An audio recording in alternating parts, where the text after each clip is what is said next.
Every year, on second Monday in October, the United States celebrates Columbus Day with impressive parades.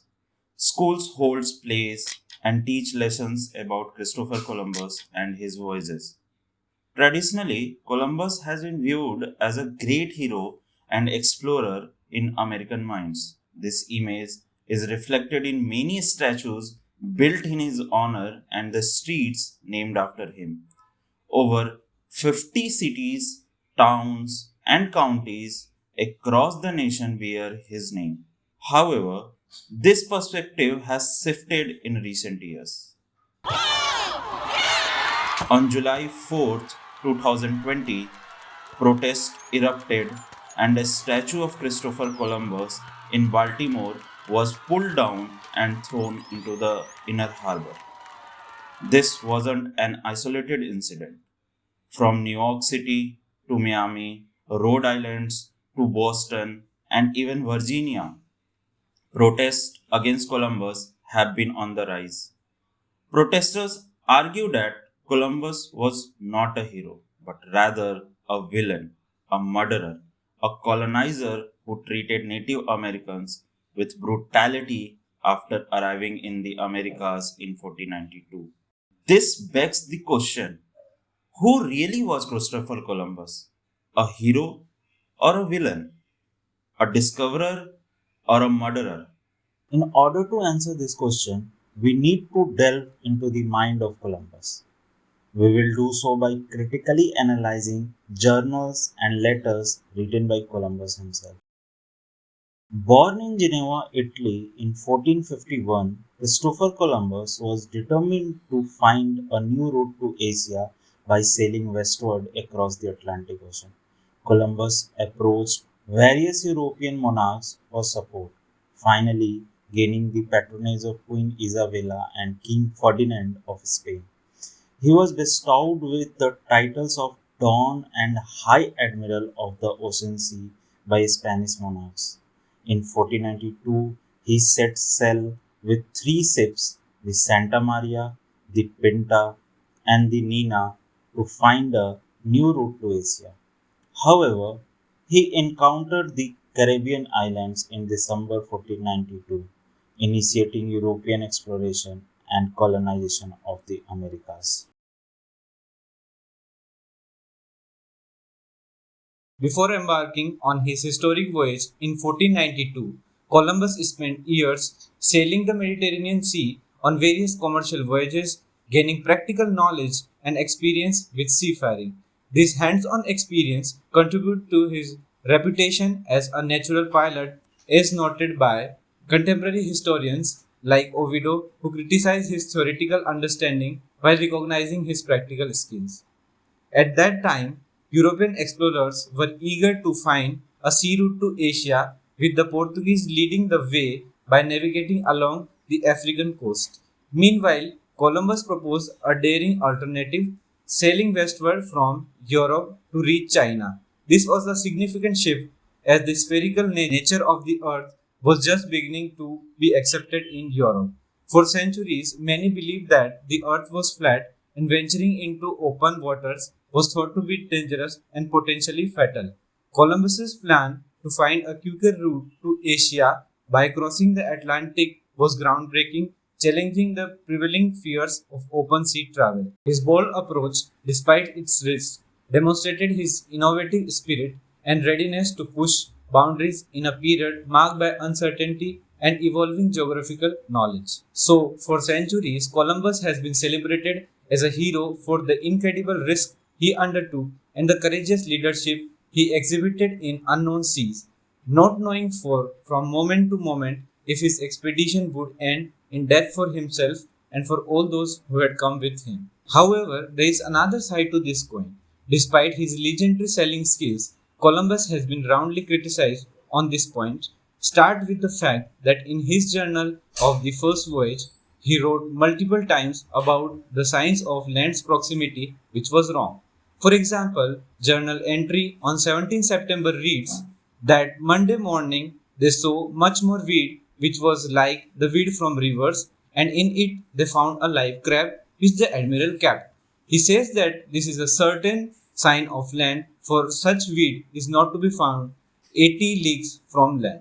Then on the 18th September, to the north there appeared a great bank of clouds, which is a sign that land is near. Again on 19th September, at 10 o'clock that morning, a booby approached the sea, and in the evening they saw another. These birds are not accustomed to fly more than 20 leagues from land. A little rain fell without wind, which is a certain sign of land. Every day Columbus sees these so-called signs, and we know they touched land only on October 12th.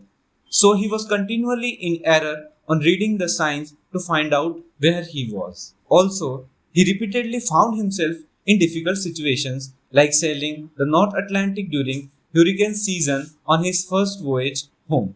His second voyage back took an agonizing 3 months. On his third voyage out, he got stuck in doldrums for weeks. He often refused to adapt to wind, tide, and reefs, either due to arrogance or lack of knowledge about these natural forces. He lost 5 of the 7 ships he took with him on the two most important and most extended voyages, one on the first and all four on the fourth. So, the same courage that propelled Columbus across the ocean and back through storms thus also contributed to his navigational mishaps. At around 2 o'clock on October 12th morning, a lookout on the Pinta, Rodrigo, spotted land. The captain of the Pinta, Pinzon, verified the sight of land and alerted Columbus. Columbus later maintained that he had already seen a light on the land a few hours earlier, thereby claiming for himself the lifetime pension promised by Ferdinand and Isabella to the first person to sight land. First thing he did after landing was to raise the royal standard and make proclamation to take possession of the land and population for Spanish monarch. He writes, "No opposition was offered." It is noteworthy that Columbus believed that he was on the cusp of India and Japan, yet he gives no indication that he had considered that those empires might have been to the island first or have some claim to it. He writes in his journal about a king who is in large possession of a large amount of gold. So not only did he not consider the claim of Asian empires, but also clearly disregarded the authority of the local king. First mention of the Indians is also striking. He said, "Immediately some naked people appeared, and a little later they all go naked as their mothers bore them." This observation regarding nudity of natives occur multiple times in his journal. So the first characteristics of these people to strike Columbus is the absence of clothes, which in Columbus's perception symbolizes absence of culture. They are characterized by the absence of customs, rites, religion. He wrote, "They have no religion, and I think that they would be very quickly Christianized." Further, on December 24th, he said, "In my opinion, no better people and no a better land in the world. They love their neighbors as themselves, and their way of speaking is the sweetest in the world, always gentle and smiling." But his real intention becomes apparent when he wrote, "They should be good servants and very intelligent, for I have observed that they soon repeat anything that is said to them." Following Columbus's descriptions of natives, two features of them appears, their generosity and their cowardice. However, careful and critical reading of the text in turn gives insights into the Columbus's mind. At the first meeting, Indians and Spaniards exchange various small objects, and Columbus unceasingly praises the generosity of the Indians, who give everything for nothing. "I gave some of them," he writes, "red capes and glass beads, which they hung round their necks, also miniature trifles. These things pleased them greatly, and they became marvelously friendly to us. They afterwards swam out to the ships boats in which we were sitting, bringing us parrots and balls of cotton threads, and spears and many other things, which they exchanged with us for such objects as glass beads, hawks, and bells. In fact, they very willingly traded everything they had." Further, in his letter, he concludes his description of the exchanges by saying, "They even took bits of broken hoops from the wine barrels, and, as simple as animals, gave what they had." This gives the impression that for Columbus, a different system of exchange is equivalent to the absence of system, from which he infers the animal character of the Indians. The second feature is natives' cowardice. Columbus writes in his letter, that they have no rudder, steel, or arms and are not capable of using them. Not because they are not strong and well built, but because they are amazingly timid. All the weapons they have are canes cut at seeding time, at the end of which they fix a serpent stick. But they have not the courage to make use of this. And little later in the same letter he writes, they are the most timorous people in the world. In fact, men that I have left there would be enough to destroy the whole land. And the island holds no dangers for them so long as they maintain discipline. But when he returns a year later, he was obliged to admit that they have all been killed by these same timid natives who are so ignorant of weapons. Spaniards captured 3 or 4 native women, and in order to protect them, natives killed them. This brings us to the issue of native women. Columbus, in his letter at the end of first voyage, in describing the so-called monster of Cuba, writes that there are no more ill-shaped than any other natives of Indies, though they are in the habit of wearing their hair long like women. So, for Columbus, men having long hair like women seen as unmanly or even savage. Little later, he writes, women do not follow feminine occupation but use can, bows, and arrows like those of the men, and arm and protect themselves with plates of copper, of which they have much.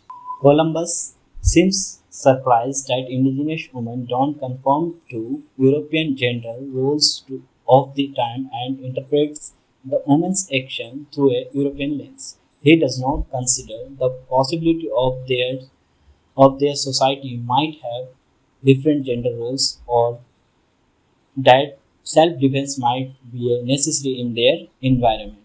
Furthermore, an incident of second voyage is recorded by one of the Columbus Italian lieutenant Michael Dicuno through additional light on the Spaniard behavior to native women. Cuno writes, while I was in the boat, I captured a very beautiful Carib woman, whom the said Lord Admiral. Here, Lord Admiral is used for Columbus. The said Lord Admiral gave to me. When I had taken her to my cabin, she was naked, as was their custom. I was filled with a desire to take my pleasure with her and attempt to satisfy my desire. She was unwilling and so treated me with her nails that I wished I had never begun. But to cut a long story short, I then took a piece of rope and whipped her soundly, and she let forth such incredible screams that you would not have believed your ears. Eventually, we came to such terms, I assure you, that you would have thought she had been brought up in a school of horse. This account by Michel Duquesne, a European explorer, reveals several troubling issues. The European finds the Indian woman beautiful obviously. It does not occur to him to ask their consent to satisfy his desire. Rather, he addresses this request to the admiral, who is a man and European like himself, and who seems to readily granting sexual access to this woman, similar to how he distributes trinkets to chief. This narrative reinforces a harmful stereotype by equating women's refusal with loose morals. Kuno suggests that violence can reveal a woman's true nature, implying that all women are inherently willing if pressurized enough. This perspective disregards the indigenous women's identities and experiences, treating them as object of conquest. This brings us back to the question asked at the beginning of this video. The answer is not so simple. Christopher Columbus was a complex and contradicting personality. His courage and determination led to the encounter of old world with the new world. This began to transform the historical landscape, leading to an exchange of biological and cultural elements, which since 1970s came to be known as Columbian Exchange, of course named after Christopher Columbus. One of the significant aspects of this exchange was the transfer of crops. Europe introduced wheat, rice, and sugar to the Americas, while the New World offered an abundance of previously unknown staples like corn, potatoes, and tomatoes. These crops revolutionized the agriculture, leading to dietary changes and increased food production globally. Not only crops, but cultural practices, ideas, and technology also crossed the Atlantic, impacting everything and every sphere of human history. However, there is a much darker side to this also. For example, slavery. Millions of Africans were forcibly transported to the Americas, leaving an indelible mark on the societies of the New World. Diseases like smallpox and influenza caused havoc and devastated the native population of the Americas. So we have both black and white side of the impact of Columbus voyage. But for the long time, scholars like George Bancroft, William Prescott, Francis Parkman, and Samuel Eliot focused only on the brighter side of the story. They presented history as a series of triumph of European civilization. They depicted Europeans such as Columbus and his successor as a heroic figure who brought civilization to the so-called savage land. Native peoples, on the other hand, were often portrayed as an obstacle to progress or a passive recipient of the European influence.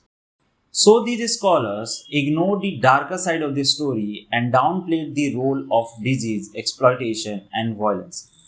This depiction of Columbus as a hero is not just limited to academic circle, but it also extended to the realm of popular culture. Movies like 1492 Conquest of Paradise and many documentaries which are available on various platforms shown him in the same light, a courageous, determined, heroic figure and pioneer who brought civilization to the savage land. Hence, Columbus is praised for his determination and courage, which in our opinion is certainly praiseworthy. Also, Columbus cannot be blamed for diseases which caused havoc in the New World because it was not intentional of Columbus to spread these diseases. Same way, many would argue that why should Columbus be blamed for the brutalities, killings, violence caused by his crew members and his successor? Because it was not Columbus' intention or doing. So, academic writing, movies, documentaries, and we have seen at the start of the video the whole notion of Columbus Day celebration and the grand, magnificent statues built in his honor all give a sense that Columbus is a hero. But history is not so simple. Columbus extensively recorded his journey in his journal and during his return journey from the first voyage wrote various letters to different peoples, for example, Spanish monarch, Queen Isabella and King Ferdinand, in which he summarized his observation and his journey about the newly conquered land and its people. We have briefly discussed those observations in this video. Multiple copies of those letters were made and widely circulated among the European population, and this played a very important role in shaping the mentality of Europeans about the natives. They imagined natives as barbarian, savage, uncivilized, thus caused the conquest, brutalities, and genocide of the native population.